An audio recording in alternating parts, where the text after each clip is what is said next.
Many immigrants fall into what I call the survival job trap. Yes, I call it a trap because survival jobs are jobs that we actually do to keep body and soul together. As immigrants, when you come to a new country, you have to start paying bills, you have to start paying rent, you're going to have to start feeding yourself. So most times you need jobs that can get you there fast and fast. Those kind of jobs are usually jobs that require little or no experience. So jobs like cleaning, warehouse, working in hotels, care in some cases. Most times, many people do this kind of jobs to actually keep body and soul together. This video is not for you if you are literally comfortable and okay in whatever survival job you are.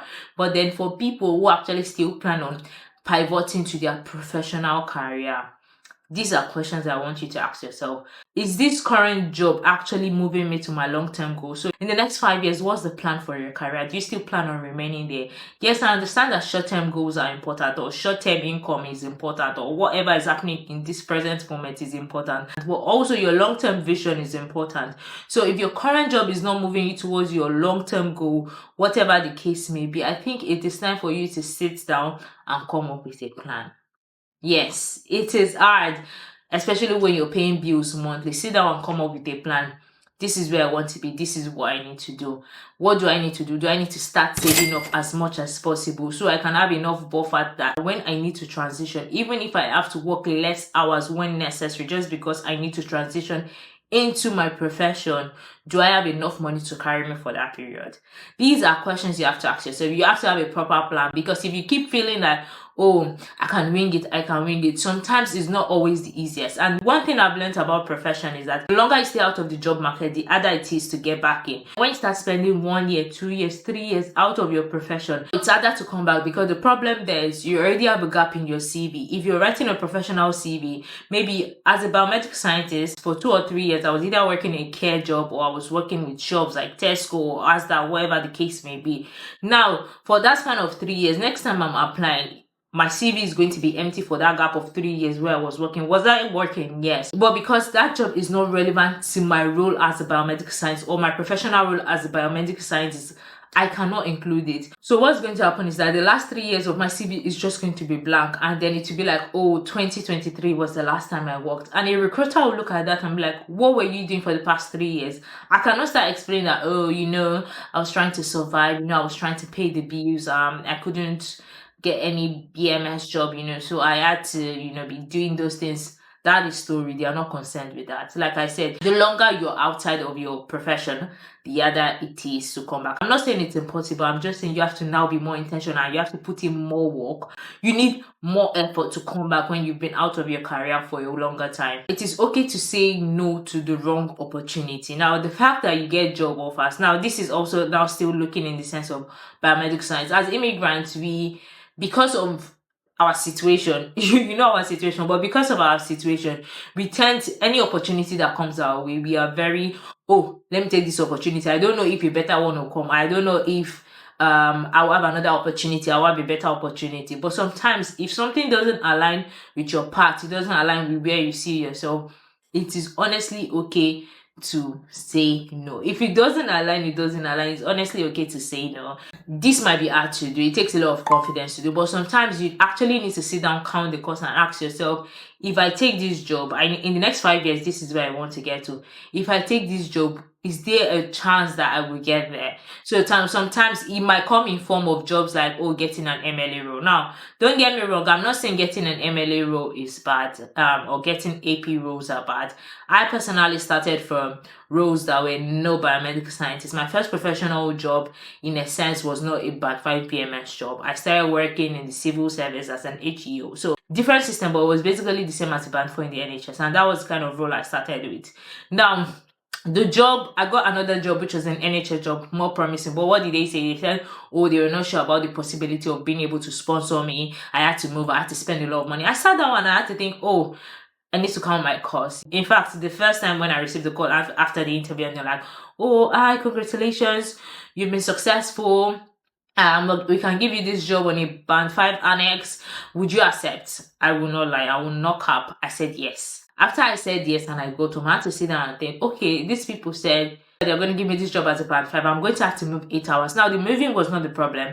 They were going to give me the job as a band 5. Sponsorship was not guaranteed. I was going to spend a lot of money. The new place I was going to was way more expensive. So in terms of saving, I would have spent up all my savings to go to a place where they are not ready to sponsor me. So it felt like I was losing more than I was gaining, right? I had to sit down and weigh my options, and then I got the job offer on a Friday, and after getting the job offer, I had to call the HR on Monday and say, I'm sorry, I will not be able to take this job, because I'm doing my option. And in the long run, as much as it was exciting that yes, I finally got an offer, and mind you, that was my very first professional job offer in the UK. Like, I had not gotten any job offer in the UK. I had no other job offer in the bank. Yes, I'd done a couple of interviews, but I had no other job offer in the bank. But I sat down, I thought about it, and I said, you know what, no, this was not the right opportunity for me, and I said no to it.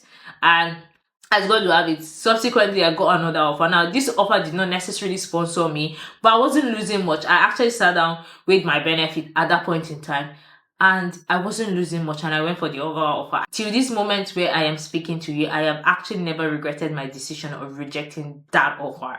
So this is all to tell you that it is okay to say no to an offer sometimes. I know as an immigrant you might be like, oh, if another offer did not come. Sometimes when you take the wrong opportunity, by the time the right opportunity comes, you would have sacrificed a lot that you will not be able to take the right opportunity. So all this long story to just tell you it is okay to say no. Learn to use survival jobs strategically.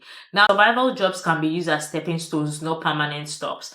Now, as a biomedical scientist, you're coming to a new country. Maybe you've had a couple of years of experience where you're coming from. You're currently doing survival jobs.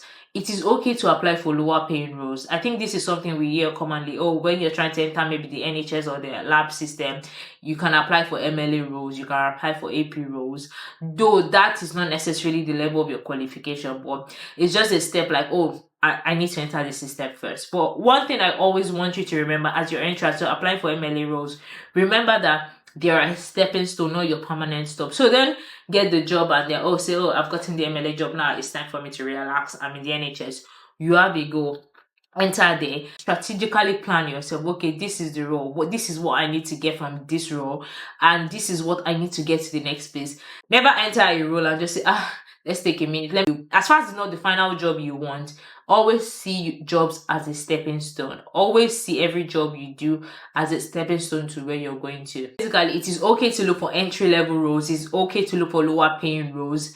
Just let them as far as they get your foot into the door, it is perfectly okay. You don't have to always get the right role the first time. It is okay even if they are not sponsoring you. Now, when I'm saying even if they're not sponsoring you, if you think that, at least for the next 1 or 2 years, like if you're a student, maybe you're post-study, you can be like, I know I have this so and so limit. I have 18 months. I have 2 years on my post-study. So I can use that even if I get a job that's not sponsoring me, in 6 months I can gain a certain level of experience that can help me when I'm applying to a bigger role that can sponsor me. So it's very strategic. Now I get an MLA role. Okay, I'm going to stay in this MLA role for 6 months. If I stay in the MLA role for 6 months, I already have UK experience. I already have a certain experience of lab and what they do in the lab. I've been looking at everything that they are doing. I'm getting myself familiarized with the system. Now I've gotten all the skills that I need. Now I've gotten some of the skills I need to arm myself to apply for band 5, band 6 roles. Now I start applying for those roles because I know at least 6 months I don't need sponsorship with whatever role I am. Now I start applying for the right role. So always remember, I have a plan. Even if entry level roles are not bad, entry level roles are okay. You're just trying to use entry-level roles to get your foot in the door, and it is perfectly okay. Perfectly okay. Let your work ethics speak for you. When you get a role, work diligently. Whatever role you get, work diligently. Let people see you and let people know that you're professional, you're reliable, you're trustworthy. People notice good workers. The word of mouth is very powerful. Your line manager is watching. People are watching. If you call anybody in a department and ask them, point me to the people who are good workers, it will surprise you. They will tell you this person is a good worker, this person is a good worker, that person is not a good worker, lazy, blah, blah, blah. This is just to tell you that people actually know these things. They might not say things, but yes, they actually do notice. Have good work ethics. Somebody might be able to recommend you. It could be your line manager. Somebody could recommend you for a job. They'll say, "Oh, this person has really good work ethic. I can recommend this person for another job." So it's necessary to actually learn that whatever, no matter. So it's necessary that regardless of whatever role you find yourself, have good work ethic. You don't say, "Oh, until I get to that role that is meant for me."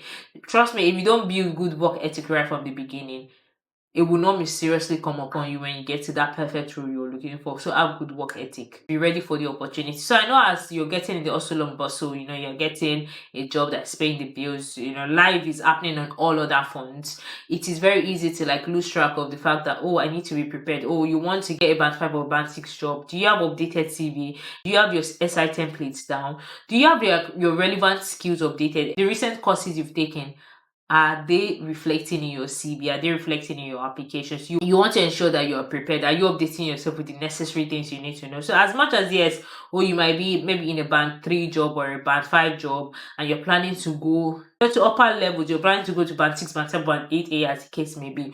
You want to make sure that you're ready at any point in time. That if an opportunity comes today and someone tells you, oh, there's a job opening that closes tonight, you are able to apply for it. And you can only do that when you're prepared. You have to intentionally remind yourself, oh, maybe every 2 months or every 1 month, I'm just going to go through my CV, update them with the relevant skills, update them if I've taken any course, if I've learned anything new. Just make it an habit. So when the right opportunity comes, it makes you prepared. You're not trying to run etascata, trying to even update your CV. Then before you know it, you don't have enough time to actually meet up with the application deadline. You want to make sure you're ready for the right opportunity, be prepared. And another thing I want to say is that if opportunity also arises in your department, in wherever you're working, learn how to show genuine interest respectfully and professionally. A lot of times a job opening might open up in wherever you're working, or maybe you're a band 4, you're a band 5, and then a band 6 position opens. Learn how to show interest genuinely, respectfully, and professionally. I cannot emphasize that enough. People look at those kind of things. You come up to maybe an hiring manager, whoever is in charge, just to ask details about that. There is a way you can ask professionally and respectfully to tell the person, oh, sorry, I realized that there is an opening. Please, what are the details? Blah, blah, blah. Can I know certain things? Always remember to do it respectfully and professionally. There are people who show interest. Oh, I'm interested in this job. I'm qualified, and they don't do it in the right way. So it's always important to learn to do it respectfully and professionally. Celebrate your small wins. Job hunting. The process of job hunting can be stressful and long and exhausting. So when you get shortlisted, celebrate it. When you pass a stage of an application, celebrate it. When you get called for an interview, celebrate it. These little wins can go a long way in fueling your motivation and confidence. Trust me, it will go a long way. If you get shortlisted, celebrate it because it means you're doing something right. If you get an interview invite, celebrate it because it means you're doing something right. If you get an interview and they're like, oh, you're one of the top candidates, you might not be our top candidate, we had to go with somebody else, but you scored high. Celebrate it because you're doing something right. You just did not get the job right. But if you're one of the top candidates, it means that the possibility that you're going to get the next job is really high. So learn to celebrate small wins. They will go a long way in motivating you, in also boosting your confidence. That the next interview you go, you remember what they said at the last interview, that, oh, your response was really good. You're very confident in giving your response. And those people see it, and you might just be the best at that job. So learn to celebrate your small wins. The whole essence of this video is not to talk down on survival jobs. I did survival jobs for more than a year. I did almost all the kind of jobs you can think of. I worked in the warehouse, I worked in checkout, I worked as a cleaner, I worked in hotels, I worked in the stadium. I also did a kitchen porter job. That was one job I said I was never going to come back to. 8 hours of washing plates. I said in my entire life, I will never do it again. That was the only one job I was like, you know what, I'm not going to do this again. But then I did a couple of survival jobs also. But then I knew how important it was for me to transition quickly and seamlessly into my profession, and I was so thankful when I was able to do. My prayer for anyone who's currently in that phase where you're currently going through survival jobs is that there is grace for you to seamlessly transition into the profession that you want. Now, if you're okay wherever you are, depending on the job, even if it's not a survival job, but it might not be your professional job, and you're okay, or it's just about paying the bills, I think that is perfectly okay. But then if you genuinely want to actually move into your profession, I pray for you that there is grace to actually seamlessly transition, that you find the right opportunities to do so. But like I say, remember to be prepared.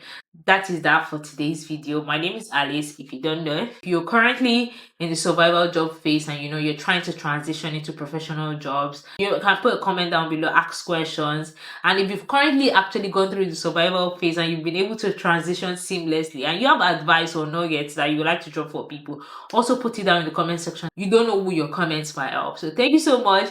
Till I come your way again in another video, stay happy.